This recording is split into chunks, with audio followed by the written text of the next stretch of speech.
One of you said that's not my name. My boyfriend's little sister pulled me aside at his birthday dinner and whispered, "Did you know he calls you Melanie when you're not around?" My heart dropped. I'm Guatemalan, and my name is Melanith. It hurt so much more because when I moved to America, my grandmother told me I had to blend in with the white people and forced me to erase everything about myself. He knows my name is the only connection to my country I have left. I guess Caitlin, his sister, must have seen the confusion on my face because she showed me a screenshot from their family group chat. Him. Melanie's coming to the game tomorrow. Caitlin. Isn't her name Melanith? Him. Dude, whatever. You know what I meant, lol. I thanked her for telling me and went home early. That night in bed, I decided to test him. Someone called me Melanie today at work. Hunter shot up like I'd slapped him. Who? I hate when people do that. Your name is beautiful, Melanith. His voice cracked with genuine anger. I wanted to believe him, but Caitlin's screenshot kept flashing in my mind. As soon as he was asleep, I sweeped through that man's phone, and I found nothing. No mention of Melanie anywhere. The message Caitlin showed me didn't even exist. I wanted to confront Caitlin directly, but I knew she had BPD, and I'd seen the scars on her wrists from the last time someone challenged her lies. And on Sunday dinner at his parents' house, his mom pulled me into the kitchen. "Melanith, mi amor, help me with the salad." She matched my smile back and said, "Hunter made us all practice your name before you first came over. He said anyone who couldn't say it right wouldn't get to meet you." Enough was enough. The next morning, I brought it up to Hunter over morning coffee. "Hey, so your sister told me..." Ding. I was immediately interrupted by the sound of the front doorbell. I opened the door and saw Caitlin. I came with muffins for my favorite couple. As she set them down, she added casually, "I'm so protective of Hunter. His ex even called me obsessive once." She laughed. 2 weeks later, she broke up with him and moved 3 states away. All it took was a few words. I couldn't tell if she was opening up or threatening me. And at work, I swear I saw her in the parking garage. But when I turned around to face it, nothing was there. I kept it to myself because I didn't want Hunter to think I was going crazy. But that night, everything changed. As we lay in bed discussing our future, he whispered, "I can't wait to marry you. Have a little Melanith running around." It was the only time we'd talked about marriage, whispered in the dark. So imagine my shock the next day at his family reunion when Caitlin cornered us by the potato salad. "So are you guys thinking about marriage? You would be so cute together." I immediately jolted my head towards Hunter, who looked even more confused than me. "Why do you say that?" I asked, trying my best to sound casual.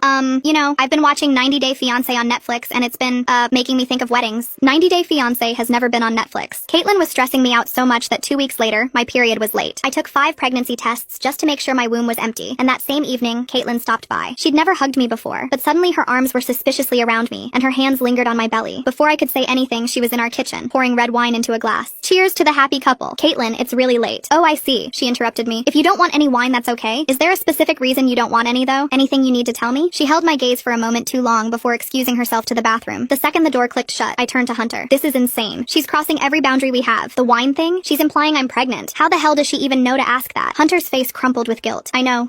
I'm so sorry. It's just," he ran his hands through his hair. "She doesn't really have friends, Melanith. I think she just wants you to like her, to be close with you." I stopped listening after that because in the corner of the room was my purse. The same purse I distinctly remember hanging by the front door. I walked over and my hands fingered my keychain comfort toy, the one Caitlin had given me for my birthday. Something glinted in the stuffed bear's eye. I angled it toward the light, and there it was. A tiny lens where the bear's eye should be. Everything clicked. She'd been watching everything. Suddenly, the bathroom door opened and Caitlin walked out. "Is everything okay in here?" I shoved the bear keychain deep into my pocket and turned around with what I hoped looked like a normal smile. Caitlin was standing there with her head tilted, waiting for an answer, and I could feel the weight of the camera pressing against my leg like it was burning through the fabric. I managed to get words out even though my throat felt tight. I told her I was just really tired and needed to get to bed early because work had been crazy this week. She didn't look convinced, but she nodded and said she understood, then launched into a story about her own job stress that I barely heard because my brain was screaming at me to stay calm and act normal. She kept talking for what felt like forever, going on about her manager and some project deadline, and I nodded along like I was listening, even though all I could think about was the camera and how long she'd been watching me. My heart was beating so hard I was sure she could see it through my shirt. Finally, she said she should probably get going, and I felt a tiny bit of relief until she stepped forward and wrapped her arms around me in a hug. Her hands moved down my sides during the hug, and I swear I felt them brush near my pocket where the bear was hidden. I froze completely, but tried to make it look like I was just hugging her back. She pulled away and smiled at me, told Hunter she'd see him later, and headed for the door. I walked her out because that's what a normal person would do. Said goodbye, watched her get in her car, and drive away. The second the door clicked shut behind me, I felt my legs give out, and I actually had to sit down right there on the floor in the entryway. I put my head between my knees and tried to breathe normally, but my whole body was shaking. Hunter came around the corner from the living room and saw me sitting on the floor. He asked if I was okay and crouched down next to me looking worried. I knew right then that I couldn't just blurt everything out. Not yet. Not when I didn't fully understand what I was dealing with or have any proof beyond the camera itself. I told him I was fine, just really exhausted from work and all the stress lately. He bought it way too easily, just nodded and said I should get some rest, offered to make me tea. Part of me felt relieved he believed me, but another part felt hurt that he couldn't tell something major had just happened. He helped me up off the floor and I went straight to the bedroom, told him I was going to lie down for a bit. I closed the door and sat on the edge of the bed with the bear keychain in my hands, staring at that tiny lens in the bear's eye. My mind was racing through everything, every weird coincidence, every time Caitlin had shown up unexpectedly or known things she shouldn't have known. I waited until I heard Hunter turn on the TV in the living room. Then I grabbed my phone and went into the bathroom. I locked the door and sat on the edge of the tub, pulling up my texts. Ada from work was the only person I could trust right now who wasn't connected to Hunter's family at all. I typed out a message asking if we could talk privately tomorrow during lunch about something serious and urgent. I kept it vague because I didn't want to put anything specific in writing yet, but I made sure she knew it was important. She texted back within 2 minutes saying of course, asking if I was okay. I told her I would explain everything tomorrow and thanked her for being there. Before I could even think about sleeping, I knew I had to document everything while it was still fresh in my mind. I took my phone and photographed the bear keychain from every possible angle, making sure the tiny lens was clearly visible in the shots. The flash made it glint in a way that was obvious once you knew what you were looking for. I took at least 20 photos, zooming in on the lens, showing the whole bear, capturing every detail. Then I emailed all the photos to myself with timestamps in the subject line, so I'd have proof of when I found it. I opened my notes app and started writing down everything I could remember about when Caitlin gave me this bear. When I first noticed weird things happening, every single time she'd shown up unexpectedly, or said something that didn't make sense. The list got longer and longer as I typed, and seeing it all written out like that made the pattern impossible to ignore. I wrote down the pregnancy test thing, the marriage comment at the family reunion, seeing her in the parking garage at work, all of it. My hands were shaking so bad I kept making typos, but I didn't care. I just needed to get it all down before I forgot any details. I barely slept that night. Every time I closed my eyes, I pictured Caitlin watching me through that camera, seeing everything I did in my own home. The next morning at work, I was a complete mess. I kept checking my purse every few minutes to make sure the bear was still in there, like it might somehow disappear, or someone might take it. Every time someone walked past my desk, I jumped and tensed up, which was ridiculous because Caitlin didn't even know where I worked. Or at least I didn't think she did, but now I wasn't sure what she knew and didn't know. My boss walked by around 10 and paused at my desk, asked if everything was alright because I seemed distracted. I told her I was fine, just dealing with some personal stuff, and she nodded and moved on. I felt bad for lying, but I couldn't exactly explain that my boyfriend's sister had been spying on me through a stuffed bear. At lunch, I met Ada at a coffee shop 3 blocks away from the office, a place neither of us usually went where we definitely wouldn't run into anyone from work. We grabbed a table in the back corner, and I pulled out my phone before we even ordered drinks. I showed her the photos first, zooming in so she could see the lens clearly. Then I told her everything, starting from the beginning with the fake screenshot about my name, moving through all the boundary violations, the wine and pregnancy implications, and finally finding the camera. I talked fast and probably wasn't making complete sense, but I needed to get it all out. Ada didn't interrupt me once, just listened carefully with this serious expression on her face. When I finally finished, she reached across the table and squeezed my hand. She told me she believed me completely, and that what I was describing was not okay. It was actually really scary. Hearing someone else validate that I wasn't crazy or overreacting made me want to cry from pure relief. Ada pulled out her phone and started scrolling through her contacts. She said her cousin had dealt with a stalking situation last year, and there was this guy who worked in tech security who had helped her out. His name was Darius, and he knew all about hidden cameras and surveillance stuff. She texted him right there at the table, explaining briefly that her friend needed help with a potential surveillance device. He responded within minutes saying he could meet with me tomorrow during my lunch break if that worked. Having a concrete next step, an actual plan of action, made me feel less helpless and trapped. I wasn't just sitting around being scared anymore. I was doing something about it. That evening back at the apartment, I decided I couldn't confront Hunter yet, not until I understood exactly what I was dealing with and had more information. I pulled out my phone and opened a new note, started making a detailed list of every single time Caitlin had shown up unexpectedly over the past few months. Every gift she'd given me, every weird comment she'd made, every time she'd known something she shouldn't have known. The pattern was so obvious now that I was actively looking for it that I felt stupid for not seeing it sooner. She'd given me the bear for my birthday in March. The marriage comment at the reunion was in April. The pregnancy wine thing was just last week. All of it lined up with times when she would have been watching through the camera. I got up and started going through the apartment looking at the other things Caitlin had given me over the past few months. There was a decorative picture frame on the bookshelf that she'd brought over in February, a coffee mug with a cute saying about friendship that was sitting in the kitchen cabinet, a small plant in a ceramic pot on the windowsill that she'd insisted I take because she said it would brighten up the space. I took each item and examined it carefully under the bright overhead light, turning it over in my hands, looking for anything that seemed off or out of place. The frame seemed normal, just a regular wooden frame with our photo in it. The mug looked fine too, just ceramic with printing on the outside. But the plant pot made me pause because it was heavier than it should be for its size, and there was a small hole in the side that could have been a drainage hole, but also could have been something else. I set it aside to show Darius tomorrow along with the bear. I felt paranoid examining everything like this, but I also felt justified given what I'd already found. If she'd put a camera in one thing, who knew what else she might have done? I pulled out my phone and opened the text thread with Ada, typing quickly about needing to meet with her tech contact as soon as possible. She responded within minutes with Darius's number and a message saying she'd already texted him a heads up about my situation. I called him right away, my hands still shaking a little from examining all of Caitlin's gifts, and he picked up on the second ring. We set up a meeting for tomorrow at 12:30 at the public library near my office because he said it would be quiet and private there. After hanging up, I grabbed a notebook from my desk drawer and started writing down every question I could think of about the camera, like what it could record, how far it could see, whether it saved footage somewhere, and how to handle it without destroying evidence. Writing the questions made me feel less helpless, like I was actually doing something instead of just freaking out. That night I couldn't sleep, my brain running through everything Caitlin might have seen over the past few months, so I got up around 2 a.m. and went into the bathroom. I stood there looking at myself in the mirror under the bright overhead light, and I started saying my name out loud. Melanith, Melanith, Melanith. My grandmother had tried so hard to make me erase it, to make me blend in and disappear into whiteness, and now Caitlin had been watching my most private moments, but my name was still mine. It felt like a small thing, but it made my chest feel less tight, made me feel like I still had something she couldn't take from me. me. I went back to bed and managed to sleep for a few hours before my alarm went off. The next morning, Hunter was making coffee in the kitchen when he turned to me with this hopeful smile and suggested we invite Caitlin over for dinner this weekend, saying it might be nice to spend time together as a family. I had to literally bite the inside of my cheek to stop myself from reacting, from yelling about how the last thing I wanted was her back in our apartment. Instead, I made up some excuse about having a big work project due and needing the whole weekend to focus on it. He looked disappointed, his face falling a little, but he said he understood and didn't push it. I felt guilty for lying to him when we usually told each other everything, but I kept reminding myself that I needed to protect myself first and figure out what I was dealing with before having that conversation. As I was getting ready to leave for work, I walked into the living room to grab my purse and stopped cold. It was sitting on the kitchen counter instead of hanging by the front door where I always